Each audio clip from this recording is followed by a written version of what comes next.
Shalom, bien-aimés de Dieu, je vous salue dans le nom précieux de Jésus, notre Seigneur et Sauveur. Mes frères et mes sœurs, j'espère que le Seigneur vous a réveillés ce matin. Nous lui rendons toute la gloire. Ce matin, nous voulons encore nous exhorter avec la parole de Dieu. Et j'aimerais ce matin nous exhorter tous, moi-même y compris, cultivons la patience en tant qu'enfants de Dieu. Comment cultiver la patience et quelle est l'importance de développer la patience dans sa vie, dans sa marche avec le Seigneur. La parole de Dieu nous dit dans Romains chapitre 15, le verset 4. « Or, tout ce qui a été écrit d'avance l'a été pour notre instruction, afin que par la patience et par la consolation que dans les Écritures, nous possédions l'espérance. » Bien-aimé de Dieu, un enfant de Dieu a des promesses venant du Père. Et pour voir ces promesses s'accomplir dans sa vie, doit cultiver la patience. Parce que les promesses sont faites avec un temps fixé.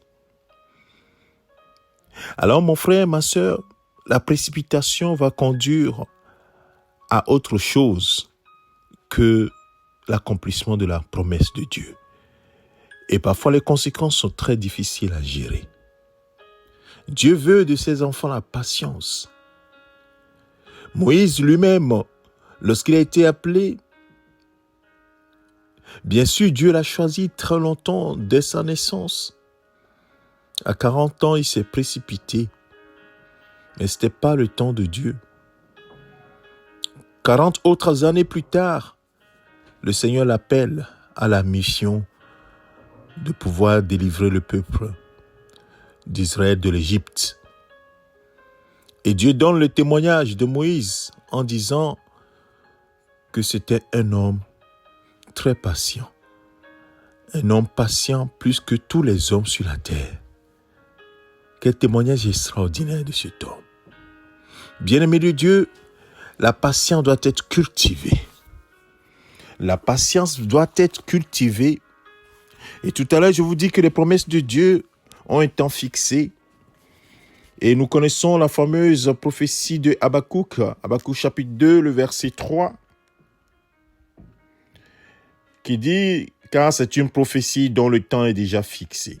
Elle marche vers son terme et elle ne mentira pas. Si elle tarde, attends-la, car elle s'accomplira. Elle s'accomplira certainement.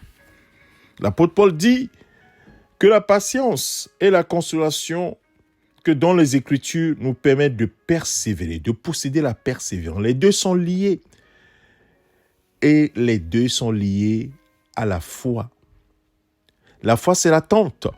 La foi, c'est la patience. La foi, c'est attendre jusqu'à voir ce que Dieu fait. L'exaucement des promesses de Dieu. Oh, c'est une épreuve très importante, très difficile, la patience. Surtout lorsqu'on est acculé de toutes parts. Lorsqu'on est sous pression, la patience devient véritablement un défi. Mais mes frères, mes sœurs, même tout ce que nous traversons, le Seigneur l'utilise comme instruction pour former en nous la patience. Étonnamment, le Seigneur va faire concourir les choses pour que la patience soit notre partage. Et c'est ce que l'épître de Jacques exprime si clairement dans Jacques chapitre 1, le verset 2 et le verset 2 jusqu'au verset 4. Mes frères, regardez comme un sujet de joie parfaite ou bien complète les diverses épreuves auxquelles vous pouvez être exposés, sachant que l'épreuve de votre foi produit la patience. Mais il faut que la patience accomplisse parfaitement son œuvre, afin que vous soyez parfaits et accomplis sans faillir en rien. C'est là où le Seigneur nous attend.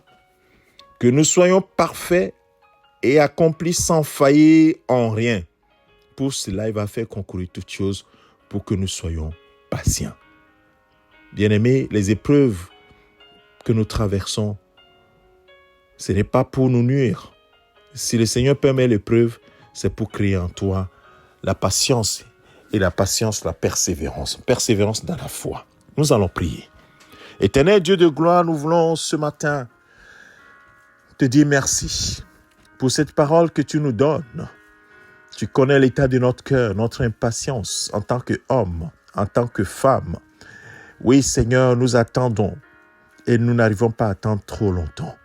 Parce que nous sommes pressés par le temps, nous sommes pressés par notre environnement, nous sommes pressés par nos projets. Ô Père, nous te prions ce matin. Donne-nous de cultiver la patience.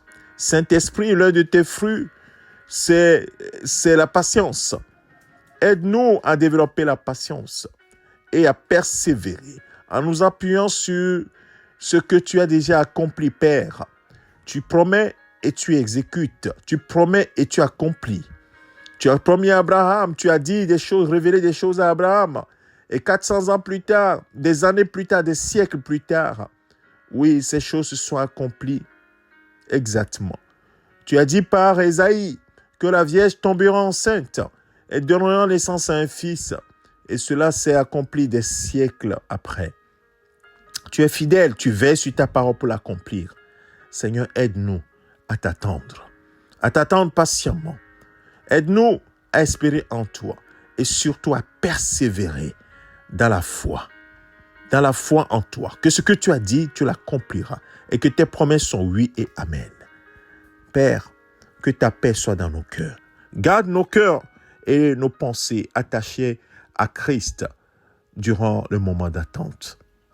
Père, ce matin, celui qui est dans une attente et qui est prêt d'abandonner, Seigneur, donne-lui la force de continuer, pas attendre, pas patienter, parce que ton temps arrivera assurément. Que toute la gloire te revienne, Père, au nom de Jésus-Christ. Amen. Que le Seigneur vous bénisse tous. C'est votre serviteur, le pasteur Alexandre. Excellente journée. Amen.